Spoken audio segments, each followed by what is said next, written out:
तो चलिए आज हम मतलब 10वां का एक ऐसा प्रश्न पढ़ रहे हैं जो हर साल एग्ज़ाम में बार बार दोहराता ही है। अगर एक साल नहीं भी आया तो दूसरे साल ज़रूर आता है।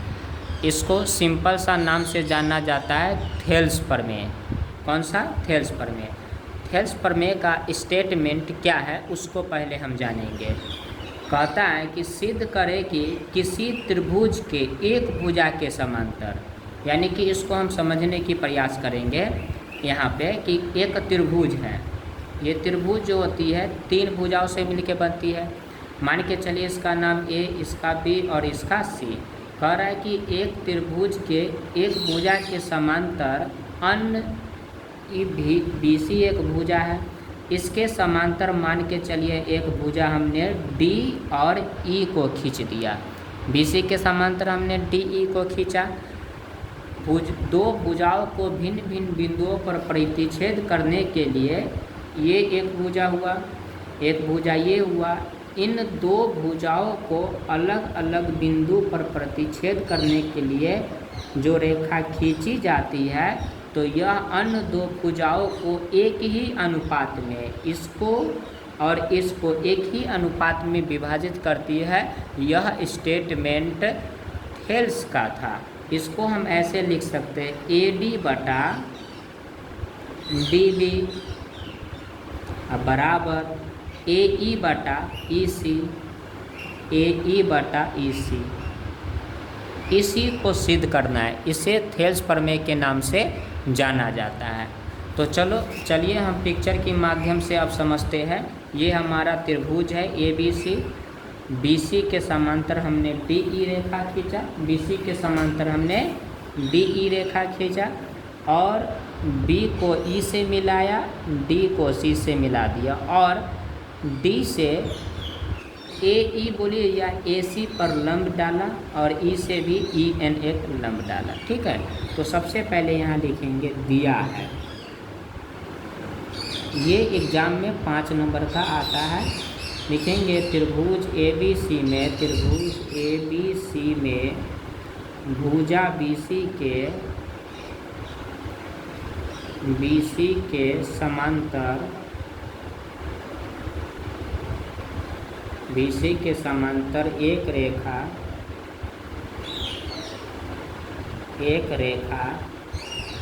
डी ई खींची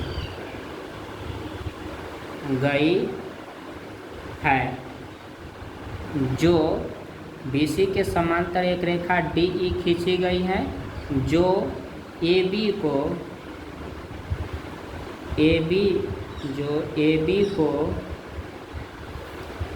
को कहाँ काट रहे हैं? डी। ए बी को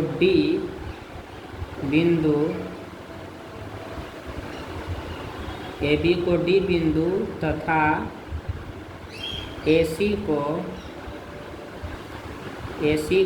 ई बिंदु पर काटती है या प्रतिच्छेद करती है। काटती है या प्रतिच्छेद करती है। अब लिखेंगे सिद्ध करना है। सिद्ध करना है। सिद्ध करना है, इसमें हम लिखेंगे कि सिद्ध क्या करना है उसको जानेंगे। तो सिद्ध करना है ए डी बटा डी बी, ए डी बटा डी बी बराबर ए ई बटा ई सी, ए ई बटा ई सी, सॉरी ई अस्सी। इसी को सिद्ध करना है। आप इसमें रचना भी लिख सकते हैं। रचना में आप क्या लिख सकते हैं? डी से ए सी पर, डी से ए सी पर तथा ई से ए बी पर डी एम तथा ई एन लंब खींचा। क्या खींचा? लंब खींचा। और लिख सकते हैं बी को ई से तथा डी को सी से मिलाया। ठीक है, बी को ई से तथा डी को सी से, और बी को ई तथा बी को ई तथा डी को सी से मिलाया, डी को सी से मिलाया। चलिए अब आगे हम पढ़ते हैं। इतना तो आपको लिखना है। अब यहाँ पर आपको प्रमाण देना है, एकदम शॉर्ट में बताएंगे ताकि आपका एग्जाम में 5 नंबर आ जाएगा। प्रमाण में हम लिखेंगे, आखिरकार आप लोग पढ़े होंगे त्रिभुज का क्षेत्रफल 1/, यानी कि, तो प्रमाण में क्या लिखना है उसको हम समझेंगे। प्रमाण में लिखेंगे एरिया त्रिभुज। एरिया का मतलब होता है क्षेत्रफल, त्रिभुज का क्षेत्रफल। एरिया त्रिभुज ADE बटा एरिया त्रिभुज DB और E को। आप पहले इसको समझिए। ADE देखिए, AD और E ये वाले त्रिभुज में पहले लेंगे, ये छोटा वाला त्रिभुज है इसको, और DBE और ये दोनों त्रिभुज में हम लेते हैं। त्रिभुज का क्षेत्रफल बराबर क्या होता है, दोनों को अच्छा से समझेंगे। यहाँ पर हम बराबर दे देते हैं, ठीक है। आप यहाँ भी दे सकते हैं या बटा का लाइन आप दे दीजिए, आराम से, कोई दिक्कत नहीं है, ठीक है। और इसको बारीकी से समझेंगे, आप लोग समझिएगा। थोड़ा घसका देते हैं। त्रिभुज का क्षेत्रफल 1/2 गुने ADE। इस त्रिभुज में ये आधार हुआ, तो आधार का नाम हुआ AD। क्या हुआ? AD गुने आधार गुने ऊंचाई होता है, तो इसका ऊंचाई क्या हो जाएगा? EN। जब ये आधार हुआ तो त्रिभुज का ऊंचाई यही होगा, तो लिख देंगे EN। अब नीचे वाला, ये वाला त्रिभुज में लिखेंगे। ये वाला त्रिभुज में हमारा ये आधार हो जाएगा DB, तो 1/2 गुने DB गुने इस त्रिभुज का ऊंचाई वही होगा जो इस त्रिभुज का ऊंचाई था, EN। तो क्या लिख देंगे? E और N। देखिए EN से EN कैंसिल, 1/2 से 1/2, हमारा बचा क्या? AD/DB। इसको समीकरण आप 1 मान लीजिए। चलिए इसके बाद हम यहाँ पर इसको बताते हैं, ठीक है। आप लोग समझिएगा, फिर से इसको रिसाइज कर देते हैं अच्छा से, जो ताकि आपको समझ में आवे। देखिए हमने एक बार इधर से इसको आधार मान के 2 त्रिभुज लिया, अब इसे आधार मान के हम 2 त्रिभुज लेंगे। अब लिखेंगे एरिया त्रिभुज ADE, फिर से वही ADE बटा इधर से ADE, और उसके बाद फिर ये वाला त्रिभुज लेंगे, ये वाला, ये देखिए इधर से ये वाला, इसको लिखेंगे एरिया त्रिभुज EC और D। EC और D बराबर, इसका भी अब हम मान रखते हैं 1/2 गुने इसका आधार AE हो जाएगा, गुने इसका ऊंचाई DM होगा। जब आधार ये हुआ तो ऊंचाई ये होगा, तो क्या होगा? DM। फिर नीचे 1/2 गुने इसका आधार EC, गुने ऊंचाई वही हो जाएगा DM। DM से DM कैंसिल, 1/2 से 1/2, बचा हमारा AE/AC। समीकरण हम 2 मान दिए, कोई दिक्कत?